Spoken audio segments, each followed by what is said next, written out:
विवाह में ध्रुव दर्शन।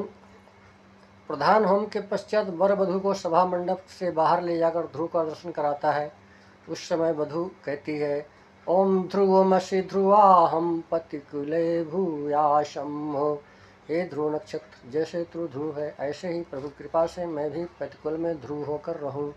ध्रुव दर्शन कराकर वधू को ध्रुव तारे की भांति स्थिर रहने का उपदेश दिया गया है। अन्य तारे रात भर पूर्व से पश्चिम की ओर जाते दिखाई देते हैं, परंतु ध्रुव अपने ही स्थान पर उत्तर में ठहरा रहता है। तलाक देने वाली, इधर उधर दौड़ने वाली चंचल स्त्रियों को इस ध्रुव से शिक्षा लेनी चाहिए कि वे अपने विवाहित पति में ही अविचल भक्ति रखें। जैसे जहाज चलाने वाला ध्रुव की सहायता से अपने मार्ग से भ्रष्ट नहीं होते, वैसे ही स्त्री भी पतिव्रत में दृढ़ बने।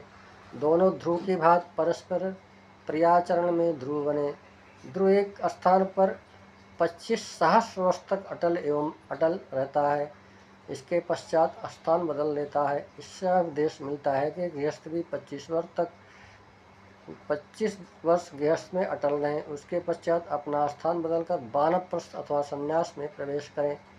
ध्रुव दर्शन का प्रयोजन यह भी है कि क्षणभंगुर और परिवर्तनशील संसार में नाश हो जाने वाली भौतिक वस्तुओं में आत्म तत्व ध्रुव है।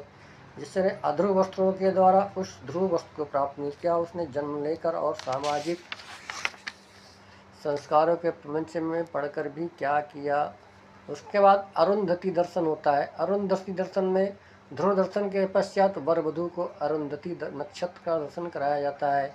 यह अरुंधति नक्षत्र आकाश में वशिष्ठ नक्षत्र के वामपार्श्व में थोड़ा सा पीछे हटकर है, मानो उसका आदर करने के लिए उसके आगे न होकर पीछे स्थित है।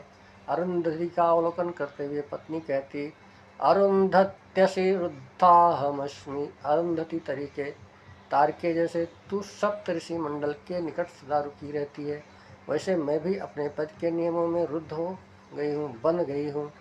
अरुंधति के संदर्भ में स्त्री के लिए उपदेश का सागर भरा पड़ा है। इसमें उसका जीवन विधान कोड है। अरुंधति का अर्थ है विरोध न करने वाली। अरुंधति वह है जो मनसा वाचा कर्मणा किसी भी प्रकार से अपनी पति की इच्छा और आकांक्षाओं को, ज्ञान और क्रियाओं को रूंधे नहीं। अरुंधति दर्शन स्त्रियों को हृष्ट पुष्ट और बलिष्ठ संतान उत्पन्न करने का संदेश देता है। इस विषय में एक शिक्षाविद आख्यायिका है। एक समय सप्तर्षि एवं अरुंधति तपस्या करते हुए पृथ्वी पर विचर रहे थे। विचरण करते हुए एक सरोवर के पास पहुँचे। वह स्थान बड़ा रमणीक था और सरोवर कमल के डंठलों से परिपूर्ण था। ये सभी कमल डंठल तोड़